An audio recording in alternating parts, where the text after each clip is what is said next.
Olá, pessoal! Vamos continuar nossa leitura. Estamos no capítulo 2, cujo título é O Mistério da Cruz, e hoje vamos estar iniciando o segundo vídeo, com o subtema O Inferno. Por mais contrário que pareça, o caminho da dor não terminou no Calvário. As trevas não significaram para Jesus apenas o Getsêmane e a cruz, mas principalmente a separação da vida, a morte espiritual. Este é o sinal sobre o qual ele havia falado antes da sua morte, o sinal de Jonas. Assim como Jonas esteve 3 dias e 3 noites no ventre de um grande peixe, assim o Filho do Homem ficará 3 dias e 3 noites no coração da terra. Mateus 12:40. O fundo do poço, o lugar para onde o homem despencou quando decaiu da sua condição de justiça, este foi o paradeiro do unigênito de Deus. Muitos cristãos sustentam a concepção de que Jesus desceu da cruz como vitorioso e que a sua entrada no inferno foi triunfal e que, com estrondos, ele imediatamente acabou com a festa que os demônios faziam, derrotando Satanás. Porém, a ordem dos acontecimentos não é bem esta. Diante da justiça do Filho de Deus, da sua vida vivida sem pecado, fomos encontrados como filhos do diabo. Estávamos empenhados em satisfazer-lhes os seus desejos. João 8:44. Toda a criação tornou-se vítima das nossas concupiscências, escravo da nossa autossuficiência destrutiva. Portanto, Jesus assumiu o nosso lugar, e assim sobre o Filho de Deus na cruz recaiu a ira divina, pois ele se tornou como um de nós, inclusive e principalmente no espírito. Jesus desceu ao inferno como derrotado, como um condenado que adentra no corredor da morte e recebe em seu corpo o líquido letal que o aniquila. A festa infernal tornou-se ainda mais intensa quando no corpo Jesus morria e o seu espírito separado de Deus descia ao Hades. Jesus na cruz não lidou simbolicamente com o nosso pecado. Ele foi feito pecado, como declara o apóstolo Paulo, tornando-se maldição por nós, nos livrou da maldição. Gálatas 3:13. Ele assumiu a condição de réu, ele foi torturado e julgado no lugar da humanidade. O objetivo de Deus era extirpar em Jesus o pecado do mundo, bem como as consequências do pecado que teríamos que padecer nesta vida e por toda a eternidade. Um tipo de redenção tal que providenciou cura para o espírito, alma e corpo. A cruz materializava a maldição para o mais indigno e maldito dos transgressores, e isso abrange as maldições da lei destinadas para os transgressores e que recaíram sobre Jesus. Deus, no ato da crucificação, tornou-se para Jesus o justo juiz que julgava sem parcialidade o pecado da humanidade. Nos envolvemos com a ilusão das concupiscências e desejos que nunca se satisfazem. Decidimos transitar por caminhos ausentes do amor e da graça e nos tornamos maléficos uns para com os outros. Pecamos contra Deus e contra nós mesmos, contra o reino do bem, contra a sociedade da luz. Mas o Senhor castigou o seu servo, fez com que ele sofresse o castigo que nós merecíamos. Isaías 53, verso 6. A cruz foi o tribunal do julgamento, o inferno, a prisão obscura, o calabouço da morte. Jesus, para cumprir plenamente a justiça, desceu até lá. Ele foi motivo de escárnio na algazarra que os demônios celebraram no inferno.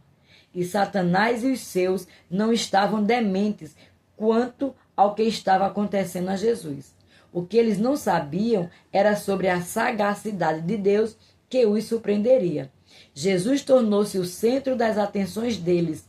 Literalmente, Jesus desceu ao inferno e ficou diante da farra do diabo e os demônios. Vivenciou a experiência real do homem pecador impotente diante das trevas. Jesus estava assumindo nosso lugar diante do nosso vil inimigo.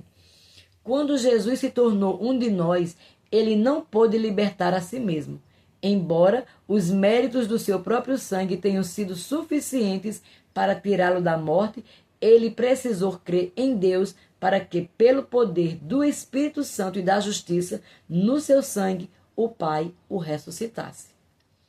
No livro de Atos, à altura do capítulo 2 e verso 24, encontramos Pedro declarando que Deus ressuscitou Jesus, rompendo os grilhões da morte. Cadeias, algemas, correntes, grilhões possuem o mesmo significado. Portanto, quando Jesus tomou sobre si as nossas transgressões, ele foi algemado, acorrentado pelo pecado, sendo liberto somente pelo próprio Deus na ressurreição. Em outras palavras, a ressurreição de Jesus foi a sua libertação dos grilhões impiedosos da morte. Jesus foi o primeiro a experimentar a salvação que ele conquistou para os pecadores, a salvação pela fé no seu sangue e no poder de Deus. Subtítulo: A justiça de Deus, um fato. Deus, por meio do seu Filho, não ensinou uma suposta redenção, tampouco simulou a substituição do justo pelos injustos. Se assim fosse, nós não poderíamos jamais ser de fato absolvidos. A salvação em Cristo não é um faz de conta.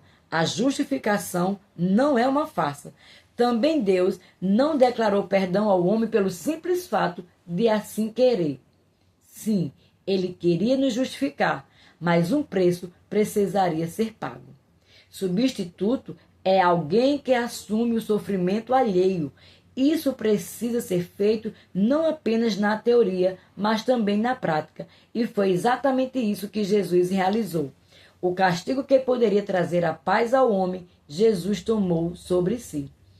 A salvação não é resultado de caprichos da soberania de Deus. O Pai nos declara justo porque, de fato, no ato da substituição, a justiça que estava sobre Jesus foi transferida para nós.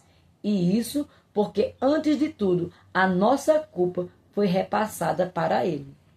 Eu não posso nomear a mim mesmo pecador se o Pai atribui a mim as qualidades inculpáveis de seu Filho Jesus.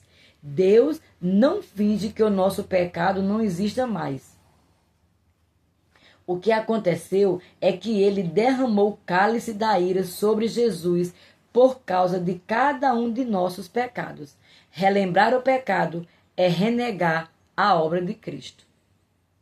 Imagine se você recebesse uma carta de cobrança referente a uma dívida que você contraiu no passado. Digamos que eu sou um grande amigo seu. Sou muito conhecido na sua cidade e muito rico. Vou com você até a loja que lhe enviou a cobrança e, com a voz alterada, ordeno que esqueçam aquela dívida. No máximo, eu reivindico isso pela minha influência e por causa da amizade que tenho com você. Mas nada consigo a não ser uma séria discussão com o dono daquele estabelecimento. Ora, você comprou alguma coisa, usufruiu de benefícios, deveria pagar com o justo valor que você assegurou pagar. Como agora pode querer ignorar tal legitimidade? Ilógico, não? Agora, suponhamos que eu, famoso e rico, fui com você até aquela loja, perguntei, quanto é a dívida do meu amigo? O gerente financeiro responde, é muito alta. Eu imediatamente questiono, mas eu faço questão de saber qual é o valor. O valor da dívida é anunciado e eu, de posse de um cartão que debita o valor na minha conta, faço o pagamento. Poucos segundos depois, aquela dívida está quitada. Veja bem, não foi a minha suposta influência ou posição social que beneficiou você na ilustração hipotética, também não assom a nossa amizade. Mas foi o fato de eu ter reconhecido a veracidade da dívida e, utilizando-me das minhas posses, ter pago exatamente o valor que era devido, tomando como minha aquela dívida. Foi exatamente isso que Deus fez por meio de Jesus na obra da redenção. Deus não reivindicou diante de Satanás e das potestades das trevas a soberania ou a qualidade de ser o Todo-Poderoso para decretar categoricamente o perdão da humanidade. Com justiça, ele pagou a nossa dívida, desembolsando a elevada quantia que nos era exigida, pagando com a vida do seu único filho. Só assim ele pôde cancelar e rasgar o escrito de dívida que era contra nós. Tendo cancelado o escrito de dívida que era contra nós e que constava de ordenanças, o qual nos era prejudicial, removeu inteiramente, encravando-a na cruz. Colossenses 2, verso 14. Deus fez justiça quando lidou com o nosso pecado de forma justa. Ele não nos isentou do pecado, ignorando como se não existisse. Se assim tivesse agido, Deus seria injusto. Contudo, ele é justo. Ele não ocultou o pecado do homem, mas com ele lidou de forma justa. Ele fez Jesus pecado em nosso lugar para que definitivamente fôssemos livres do pecado e de suas consequências. Isso foi necessário porque Jesus tomou o nosso lugar e teve que enfrentar as graves consequências que merecíamos. Ele abriu mão dos seus antecedentes de justiça para tomar sobre si os nossos antecedentes de pecado. A justiça de Deus, um presente. Diante do amor inexplicável de Deus, a nossa reação é sem ensaios. Não mereço, não sou digno, o que posso fazer para recompensar esse amor? Porém, o Pai nos interrompe. É um presente. É o meu presente para você. O que conta não é o merecimento de quem recebe, mas os méritos daquele que dá. Não a incapacidade do que nada tem, mas a abundância de quem tudo tem. E o que conta para a dádiva da graça não é a comiseração do pecador, que se acha indigno, mas a decisão generosa de Deus que deu o que de mais valioso possuía. Vamos ler Romanos 3, 26. O justo Deus quis ser o justificador da humanidade, tendo em vista a manifestação da sua justiça no tempo presente, para ele mesmo ser justo e o justificador daqueles que têm fé em Jesus. A sua justiça, ao invés de nos dar um presente do tipo que merecíamos, deu-nos o que somente ele teria condições de dar: o amor maior que o pecado. Mas Deus prova o seu próprio amor para conosco pelo fato de ter Cristo morrido por nós, sendo nós ainda pecadores. Romanos 5, 8. É um presente de Deus e somente temos que receber. Porque pela graça sois salvos mediante a fé, e isto não vem de vós, é dom de Deus, não de obras para que ninguém se glorie. Efésios 2, do verso 8 ao 9. Somos a justiça de Deus em Cristo, não porque merecemos ou porque nos tornamos qualificados para isso. Não pelo que fizemos ou deixamos de fazer. Jesus é a expressão máxima do amor de Deus. E ele nos deu Jesus, e isso significa que ele nos deu a sua própria vida. Nós é que precisamos aprender a receber desse amor. Se o reino de Deus tivesse um aviso dizendo: indignos não, nenhum de nós poderia entrar. Jesus veio demonstrar que um Deus santo e perfeito nos dá as boas-vindas. Foi para os doentes e pecadores que ele veio. Foi desse jeito que Deus se aproximou de nós. O julgamento de Jesus e a condenação de Satanás. As acusações de Satanás contra Deus ecoaram eternidade adentro. Denúncias de Jesus, abuso de autoridade, tirania. Isso começou quando Lúcifer, ainda em seu glorioso mistério, desejou ser e ter o que somente aos filhos de Deus era devido, ser semelhante ao Criador e assentar-se no trono de Deus. Um privilégio tão inerente à natureza dos filhos que Jesus, o Filho, nos devolveu na redenção e juntamente com ele nos ressuscitou e nos fez assentar nos lugares celestiais em Cristo Jesus. Efésios 2:6. O diabo disseminou na mente dos homens um tipo de pensamento destrutivo e arrogante de que Deus manipula as suas criaturas para que satisfaçam seus caprichos.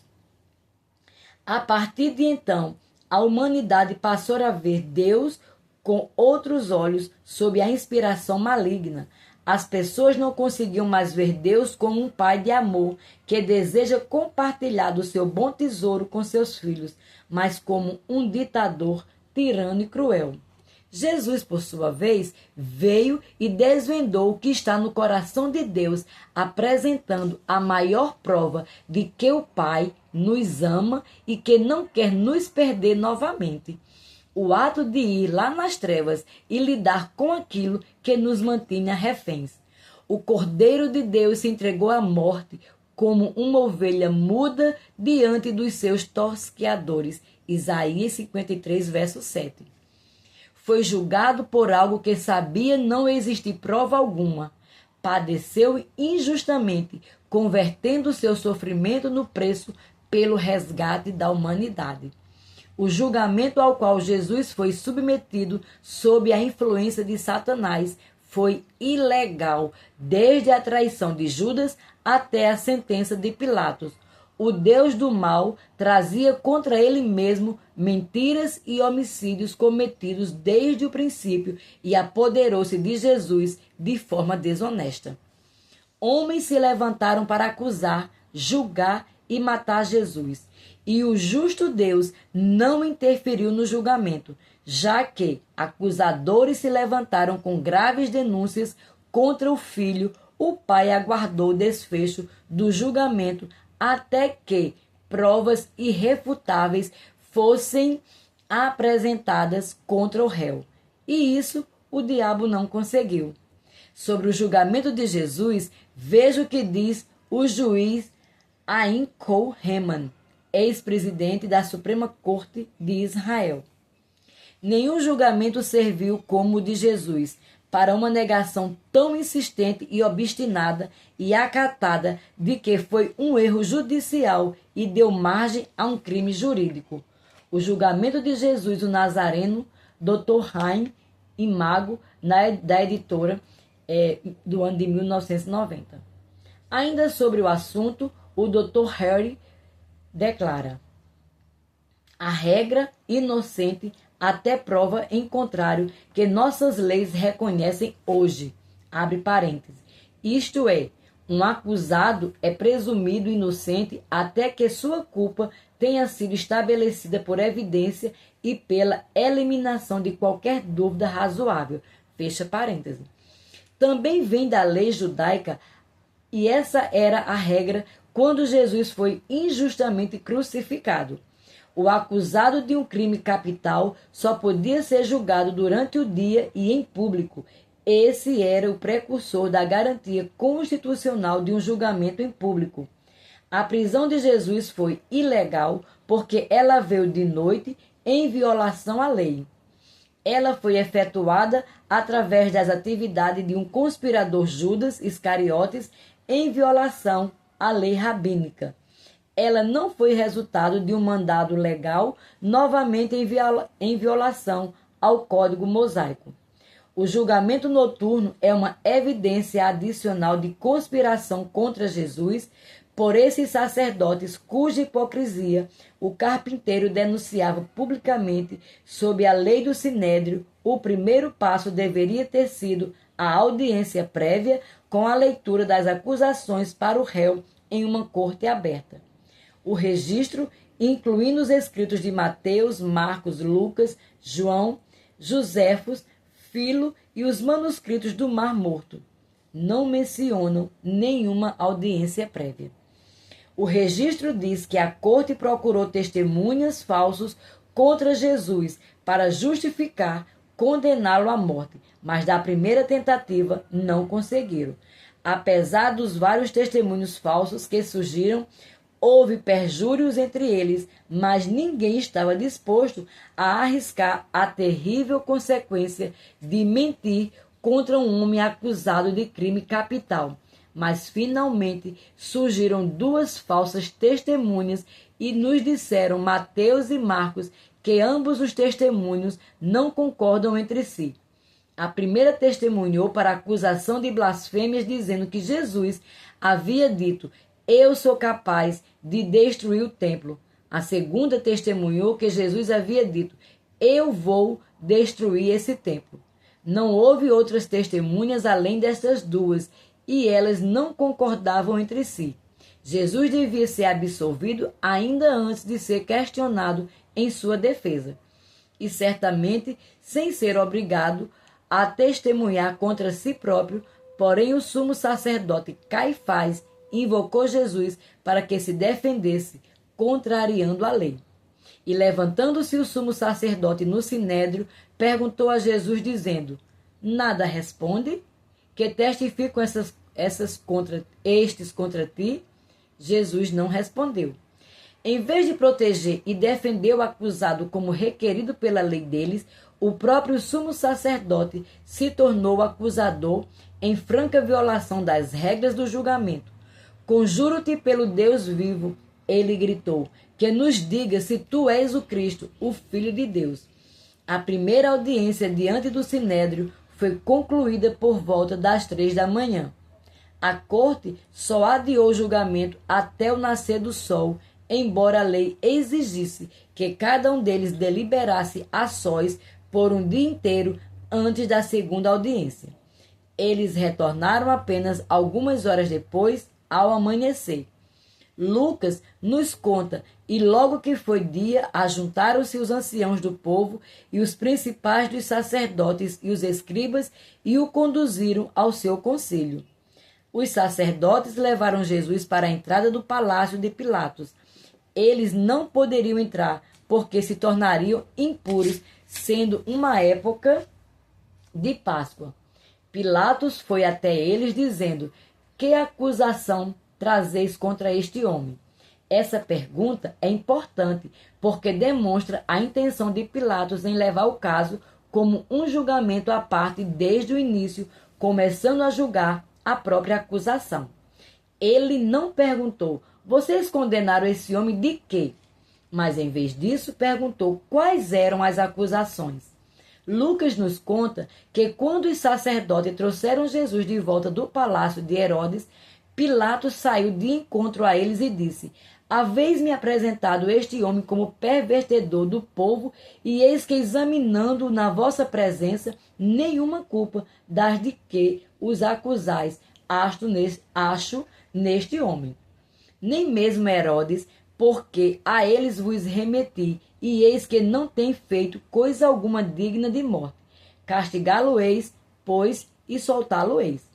Na esperança de que o castigo deixaria os sacerdotes satisfeitos, de modo que eles cessariam suas exigências de morte, Pilatos ordenou o castigo de Jesus, não com uma punição branda, mas com um açoitamento até quase matar, como tiras de couro embutidas com pedaços de chumbo.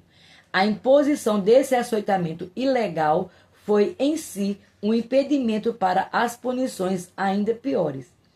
Qualquer punição adicional violaria as leis tanto de Roma como de Israel, que estabeleciam que, já tendo o acusado sido condenado e punido, ele não poderia ser julgado novamente pelo mesmo crime. Jesus foi julgado desde antes de sua audiência. Ele foi acusado de 3 crimes separados. Os sacerdotes do Sinédrio o condenaram ilegalmente por blasfêmia. Pilatos se recusou a reconhecer esse procedimento inicial. Pilatos, por 2 vezes, absolveu Jesus da acusação de traição. Ele foi acusado de sedição diante de Pilatos e Herodes, de Pilatos e Herodes, mas foi absolvido por ambos. E ainda assim, Jesus foi executado por pretensamente se assumiu que ele havia sido considerado culpado de traição, ameaçado com a possível perda de seu cargo. Pilatos escolheu crucificar Jesus como a maneira mais fácil de calar os coléricos sacerdotes. Antes das 12 horas daquele mesmo dia, Jesus foi crucificado em violação às leis de Israel e Roma, fechando o mais tenebroso capítulo da história da administração judicial e invocando o supremo chamado que o mundo jamais ouvira para que humanos obrassem pela justiça. Dois dos sistemas de leis mais esclarecidas que existiram foram prostituídos para destruir o homem mais inocente que já passou pela face da terra. R. Fogli, editado por Frederic no ano de 2000. A intenção de Satanás era entrar em ação com seu plano macabro e acabar com qualquer suspeita antes que fosse tarde demais. Porém, ele jamais imaginaria como o Messias experimentaria a morte no seu mais profundo sentido e como ressurgiria para redimir a humanidade nos fundamentos que reivindicaria o seu sangue. Diante da justiça universal, Jesus não poderia morrer porque jamais pecou. Morreu também somente porque se fez pecado. Diante dos homens, não poderia ser considerado criminoso, porque jamais infringiu a lei. Quando indignado acerca de impostos, asseverou que o seu pagamento era devido. Nunca subverteu a ordem, nunca conspirou contra as autoridades constituídas da época. Ao contrário, ele afirmou que o seu reino não era deste mundo. Preso nos grilhões da morte, Deus exigiu que fossem apresentadas as razões do julgamento obscuro e da sentença mortal. Não havia legalidade alguma nos atos de Satanás. Se ele havia conseguido matar Jesus e o levar para a prisão, com base em que provas e legitimidade ele fez isso? E ainda mais, a justiça da terra não colecionou provas capazes de embasar uma condenação, sendo, pois, seu julgamento nulo diante dos homens. Uma injustiça foi cometida. A defesa de Jesus baseou-se na ausência de provas, restando ele ser absolvido na segunda instância, julgamento procedido por um tribunal superior. A inocência de Jesus ficou explícita e, por isso, ele teria que ser absolvido. Ficamos por aqui. Até o próximo vídeo, em o nome de Jesus.